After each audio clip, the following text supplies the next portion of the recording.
ঘটনাটা মালদা জেলার মোথাবাড়ি থানার উত্তর লক্ষ্মীপুর লীলারামটোলার ঘটনা। সামনে দেখছেন আপনারা 5 বছরের শিশুকন্যা ঋষিকা মণ্ডল নিখোঁজ হয়েছিল সেই শুক্রবারে 15 তারিখ বৈকাল আনুমানিক 3টার সময়। আজকে তার মৃতদেহ উদ্ধারকে কেন্দ্র করে এলাকায় চাঞ্চল্য সৃষ্টি হয়েছে। আপনারা দেখুন ভিডিওটা। সামনে দেখুন এই সেই ফুটফুটে 5 বছরের বাচ্চা ঋষিকা মণ্ডল। আপনারা দেখছেন একটা মর্মান্তিক ঘটনা, বুক ফেটে জল বেরিয়ে আসার একটা ঘটনা। দেখুন এবং দেখতে থাকুন।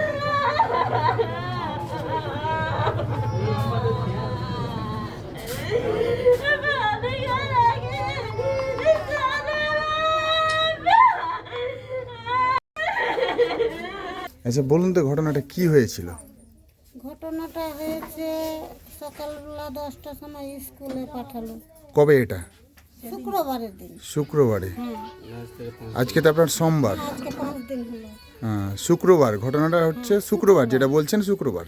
বলুন। ঘটনাটা হচ্ছে শুক্রবার। হুম তো 10টার সময় ওর মা স্কুলে পাঠিয়ে এখানেই ছেড়ে দিয়েছে যে স্কুল যা ভাই বোন।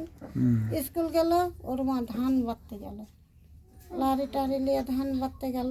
হুম তো ওর বাবা বলছে যে আজকে ভাত রান্না করতে হবে না, এর সাথে খেলবো, ধানটি গাইনা উঠাবো। চাংলাটিকে স্কুলে পাঠিয়ে দিলে, ও সাতুলে মাঠে গেল।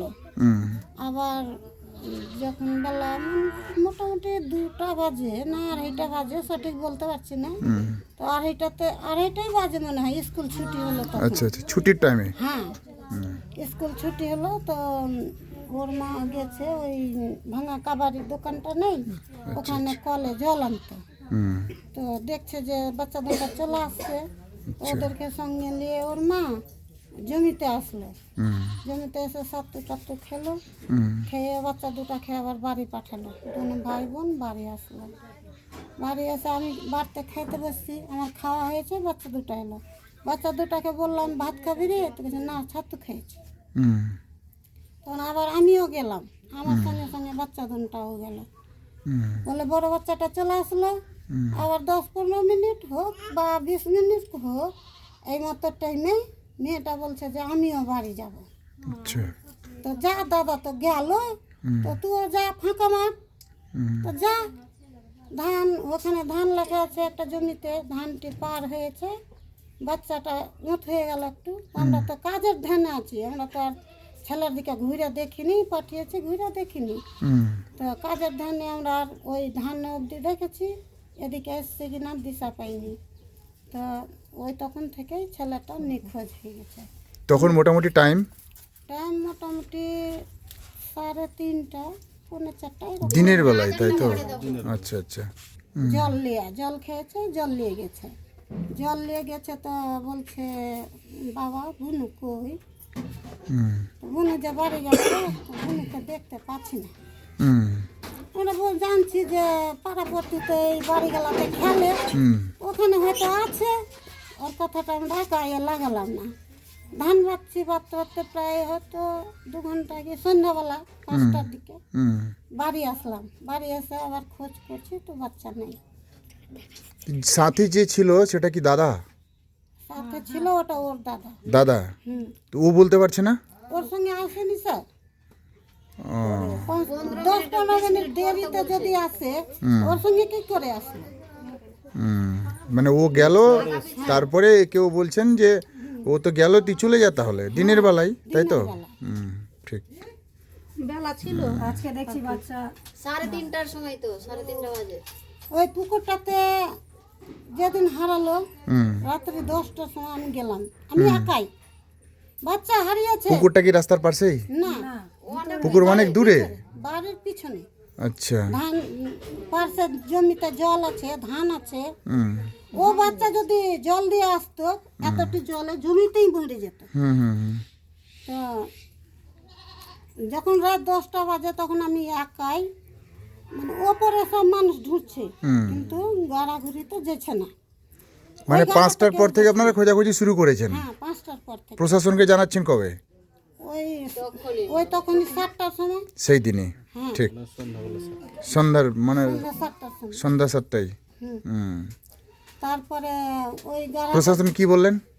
প্রশাসন আসলো, এদিক ওদিক খোঁজাখুঁজি ওরাও করেছে, না করা নাই। আমরাও খুঁজেছি, ওরাও খুঁজেছে, গোটা গ্রাম খুঁজেছে, কিন্তু বাচ্চা পাওয়া যায়নি। তারপরে সকালে উঠে আবার খুঁজলো সবাই মিলে। তার ওই পুকুরটাতে রাত্রে খুঁজলাম, নাই। সকালে গেলাম, তাতেও নাই। আবার বিকালেও গেলাম ওই পুকুরটাতে, যে পুকুরটাতে পাওয়া গেল, শুধু কালকে যায়নি, কালকে পুকুরটাতে যায়নি। এই আমাদের বাড়ির এই পাশে এক পুকুর আছে, এই সামনে একটা পুকুর আছে, বাবরদার টলার ওই সামনে একটা পুকুর আছে। সব পুকুর আমি হেঁটতে হেঁটতে দেখেছি। কেউ গেছে না গেছে আমি বলতে পারবো না, আমি কিন্তু সব পুকুরে গেছি। যে আমার বাচ্চা ভাসছে কি, সব পুকুরে, মানে রাত্রেও গেছি, আবার সকালেও গেছি। তার আগে থেকে পুকুরে কোনো খোঁজ খবর পাননি, তাহলে পাওয়া যাচ্ছে আজকে।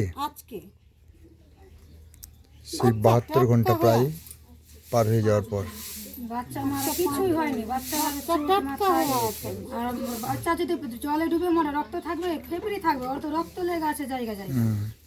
আর বাচ্চার কিছু হয়নি, ফুলেও নি, তোমার পা হাত। হ্যাঁ, নিয়মটা হলো 24 ঘন্টার মধ্যেই যে কোনো বাচ্চা হোক বা বয়স্ক হোক না, 24 ঘন্টার মধ্যে কিন্তু ও যদি কোনো মানে লাশের সাথে যদি কোনো কিছু না থাকে তাহলে কিন্তু অটোমেটিক্যালি ভেসে উঠবে।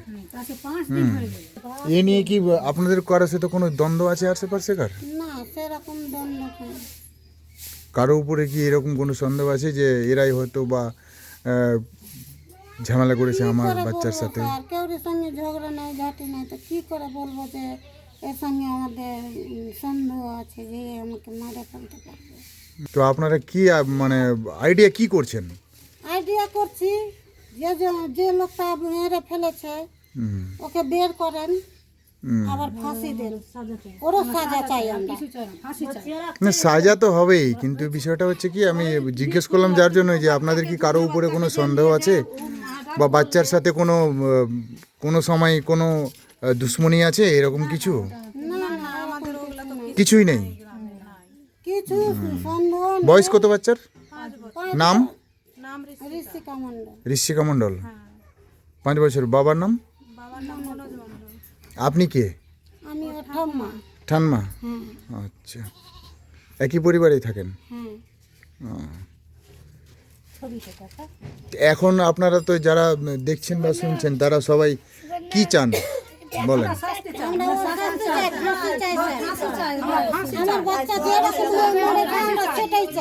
মানে যদি কেউ মেরে থাকে বা কে বা কারা যারা মেরেছে, হ্যাঁ, তাদের যেন মানে দৃষ্টান্তমূলক একটা শাস্তি হয়, এরকমই, তাই তো?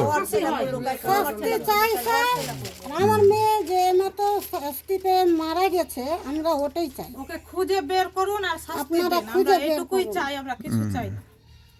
আমাদের মেয়েকে যেমন শাস্তি দিয়ে মারা গেছে, আমরা শাস্তি চাই। এটা তো একটা মর্মান্তিক ঘটনা, বুঝতে পারলেন কি না?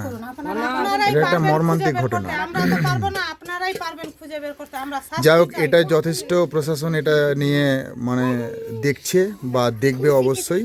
ওরা তো দেখছে। হ্যাঁ, অবশ্যই দেখবে, যাতে এই রকম ধরনের অপরাধ সমাজে যেন না হয়, এরকমই চেষ্টা ওনারাও করবেন, অসুবিধা নাই। সত্যি একটা মর্মান্তিক ঘটনা, বলেন কি না? এই গ্রামটার নাম কি? খানপুর লীলারাম টোলা।